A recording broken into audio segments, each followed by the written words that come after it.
Alright.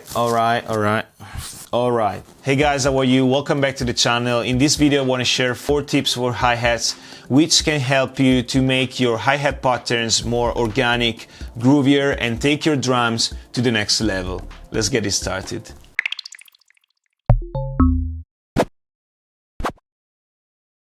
Hey guys, my name is Francesco. I make minimal house music and videos on YouTube as Distilled Noise, and if you're interested in this kind of topic, please consider subscribing to the channel and help the channel growing by clicking the like button on this video.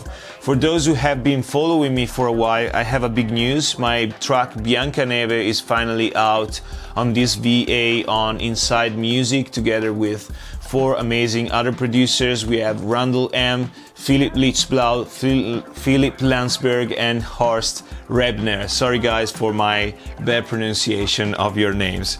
You can find it on dj.de. Go check it. You find the link in the description. First tip, EQ your hats.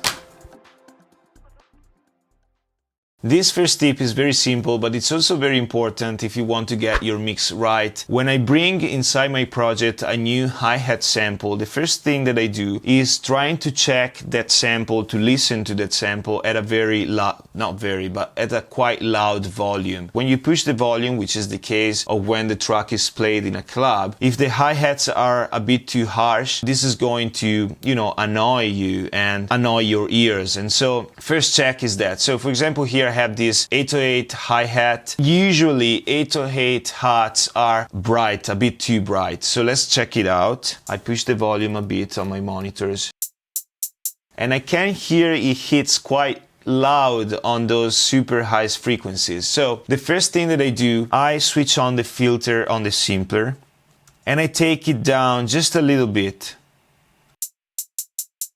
around 16K. This rolls off a little bit those super high frequencies and make the hat a little bit more glued to the rest of the mix. When the hat is too bright, it looks like it's out of the mix. It looks like it stands out of the mix a little bit too much. So this is what I like to do. The second thing, I bring in an EQ8. If you have a different type of EQ, you can use it. We check the spectrum. We see that we don't have low frequencies that we need to cut, so there's no point in doing a cut like this. I just leave it like it is. But you can see around here we have some spikes in the frequency spectrum, so I want to check if those frequencies might be the ones that hits my ears a little bit too strongly. So maybe there's this whistle that I'd like to attenuate a little bit, so I just take it down like this, so that my hat is a little bit more controlled. Second tip is about velocity variation. Velocity is a MIDI parameter that is linked to any MIDI event you have in your MIDI clip. This is a MIDI event. As you can see here on this down bar, which you can toggle by clicking on this button, I have these bars, and these are my velocity levels. Velocity goes from 1 to 127 and is by default on Ableton, but I think also on other DAW, linked to the volume at which that MIDI event is played. If I go here inside Simpler, you can see parameter volume to velocity, and it's at 35% by default, but you can push it up to 100%, and this is the parameter that set how sensitive is volume to velocity. If you are using Simpler in classic mode, you don't see that parameter here, but you see it here on controls. Now, why velocity modulation is so important? If you think about a drummer, when a drummer plays the hi-hats, it doesn't play all the beats at with the same intensity, but it push harder or softer from a beat to another. This is what we want to reproduce on our tracks when we put down hi-hats. Now, I don't do that on the main hat, so if I go here, you can see all of my beats are at the same velocity because I want the main hat to be always the same. You can have slight velocity changes, but not that much because we want to set the rhythm of the track very consistently. On the secondary hats though, I really like to change my velocity quite a lot. This on top of using grooves. If you don't know about groove, I made a video on YouTube all about how to use grooves. What is the groove recipe for our tracks? I talk a little bit also about velocity, but I talk very in depth about grooves, so you'll find it here. Now let's move on. So let's give an example of this very simple hi-hat pattern. Let's check it out first without velocity modulation.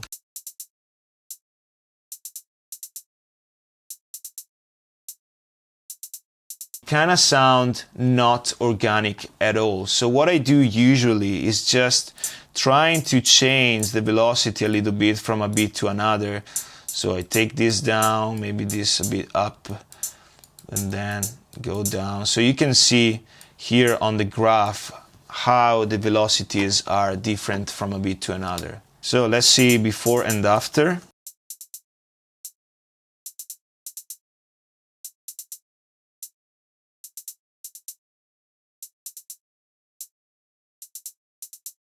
It's a slight difference, but it's important, trust me. Now let's check the hi-hat in the mix.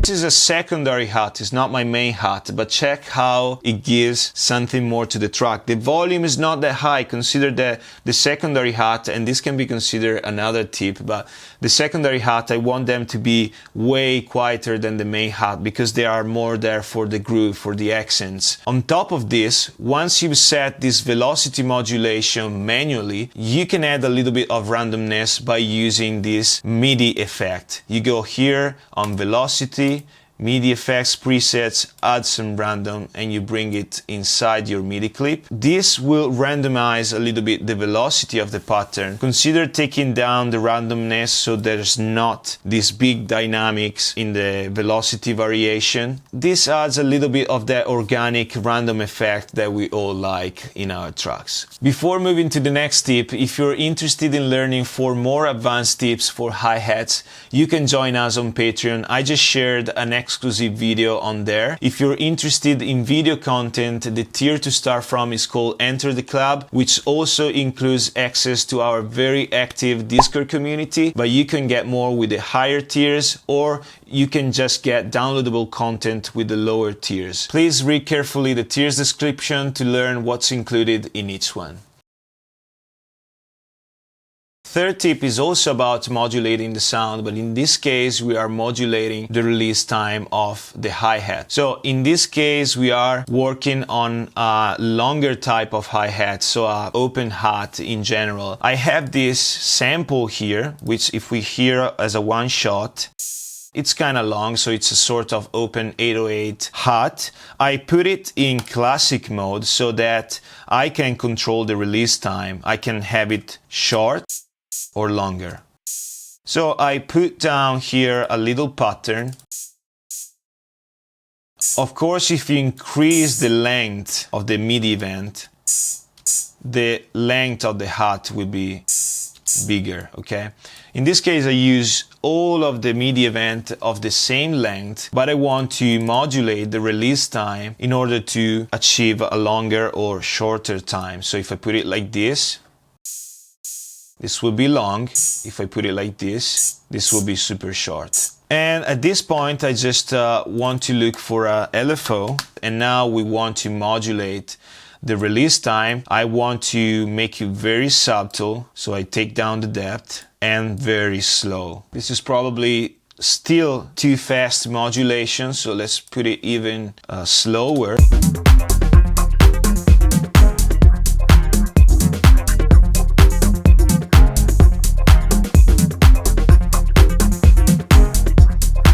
And that's it. The point again is creating some modulation that keep your ears entertained, so that it doesn't sound like a loop which is always the same. And this also adds a little bit of randomness, because the rate of the modulation has nothing to do with the BPMs, and so it's completely detached from them.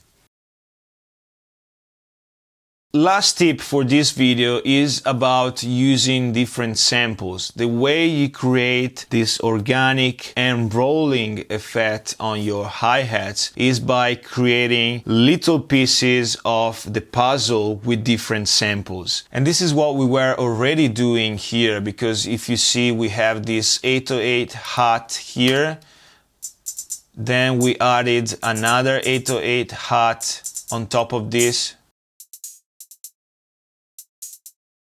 If it's playing in the same moment of the other one, it's okay, because when they overlap, when they layer one to the other, they create a sort of different sound, but also you might want to have them play in different moments so they feel a different space in the groove. And then I also added here another type of sound.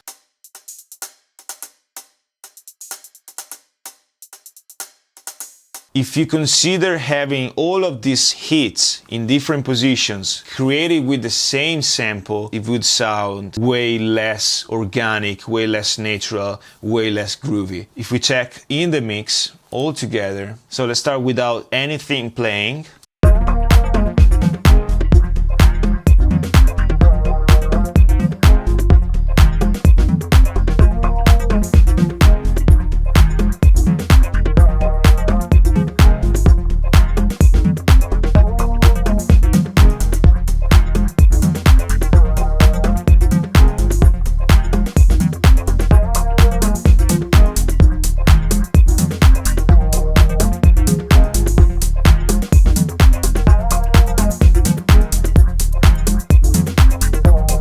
So I think it's very important to understand this different type of hi-hats, but also that works in different frequency ranges. So as you can hear, this works on the higher frequency range, and this one works on the lower one. They fill different spots also in the frequency spectrum. So guys, these were my 4 tips for hi-hats. I hope you enjoyed. I hope you got some inspiration for your next tracks. If you want to learn 4 more tips, join us on Patreon. We have more than 10 hours of video tutorials. We have an active community. We have a lot of fun. So I hope to see you there. Thanks for watching, and I'll see you in the next one. Ciao.